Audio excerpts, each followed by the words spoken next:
Treasures brought to you by EB Games. Everybody knows about Grand Theft Auto 3, right? Everybody knows about it. The whole world knows about it. But before there was Grand Theft Auto 3, there was GTA 2. That's right, Grand Theft Auto 2. And you're thinking to yourself, oh yeah, maybe what were the other first two? Well, think of like Grand Theft Auto the way it is now in 3D, except all top-down 2D overhead. It's the same style of stuff, though. You can steal tons of cars. But the missions were pretty cool. You know, you had to get away from cops, and the cops in this game, the artificial intelligence on the cops were amazing. I mean, it is such a huge challenge when you get like 5 or 6 guys after you. And again, it's an overhead view, so it's kind of a different vibe. Now, I really enjoyed the car physics on this game as well. You know, you get into the hot sports car and you're doing, you know, taking turns, or you get into the big clunky truck. It even has all the cool radio stations that you can switch from, you know, country music station, all that stuff. It wasn't all the licensed music, it was music originally done, but really fun, cool music as well. So for all you GTA 3 freaks out there, you might want to see where the series started out. Grand Theft Auto was on the PC, Grand Theft Auto 2 on the PlayStation.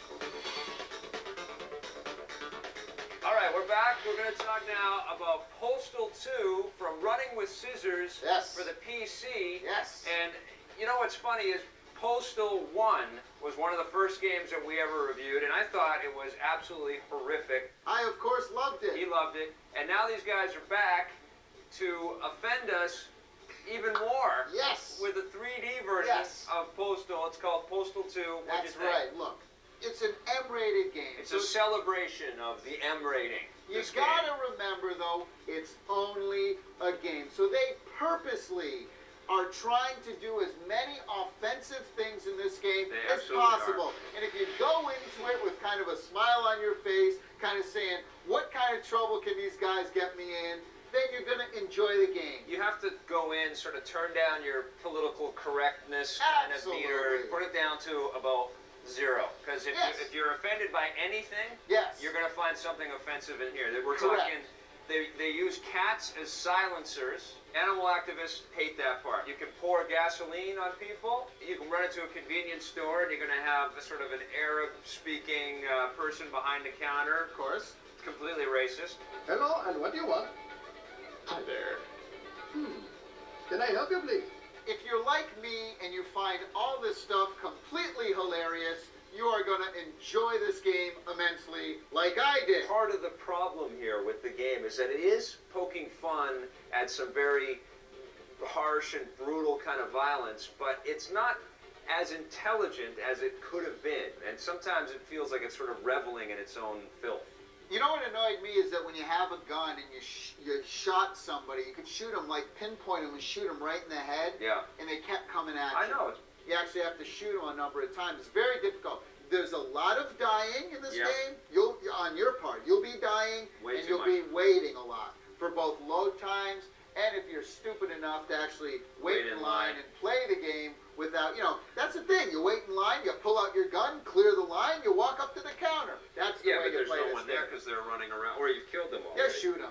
If you love games that have lots of poo on the ground and lots of pee that you can pee everywhere, pee on yourself. You know, you can pee on yourself in order to put the fire out. If you like that kind of stuff, if you're smiling right now, you might enjoy Postal 2. I'm smiling. I didn't hate this game, but man, there are major problems in it. I'm going to give it a 6 out of 10. I'm giving it a 7.5. On the positive side, you can pee on people. There's lots of dog poo in the game. But most of all, you can even use a cat as a silencer. On the negative side, there's dog poo everywhere. You can pee on everything. This is disgusting. And if all that stuff's not bad enough to turn your stomach, you're also dealing with lots of load times and lots of cheap deaths. Your own. Today on Judgment Day, we took a look at Dark Angel for the Xbox. This is a pretty mediocre action-adventure game, but it does have one thing going for it. Jessica Alba. Woo! On the GameCube, we looked at Batman Dark Tomorrow. This game's got nice visuals and cool music, but terrible controls and gameplay. This is another crap Batman game. Someone please tell me what's going on. On the PlayStation 2, we looked at Primal. This innovative game features terrific production values and great storytelling. It's just too bad the game's also got long, boring stretches, and I found quite a few invisible walls. On the PC, we reviewed Postal 2. Now, Tommy loved the P, the Pooh, and the Cat silencers. Coincidentally, I wasn't thrilled by the P, the Pooh, or using cats as silencers. In hardware, we looked at Mad Cat's retracts for the Game Boy Advance. This device has got a great compact design and that retractable cable, but Tommy was disappointed that you couldn't cook ham with it.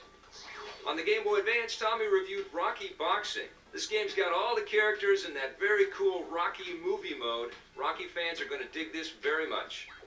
So that's the marvelous Postal 2. We're going to end on that note. We'll see you guys next time. I'd just like to say before you end the show, Yes? that this is the only show, the only time in the history of all of the hundreds of games I give higher scores to you in every Are you kidding? every game. Oh my. Postal, Primal, Batman, and Angel. We have a new record here. See that? That's amazing. So for all you people who say I give too low a score, fight me! Yes. Well, we'll see you guys next time on Judgment Day. Postal style, baby. Thanks for watching. I'd like to take control of her. In a video game. Something's going on. And you're right, man. After you play this game, about Batman Dark Tomorrow, you're right there. From Kemco, even if you're the hugest Batman fan in the world, easy there, Spider-Boy.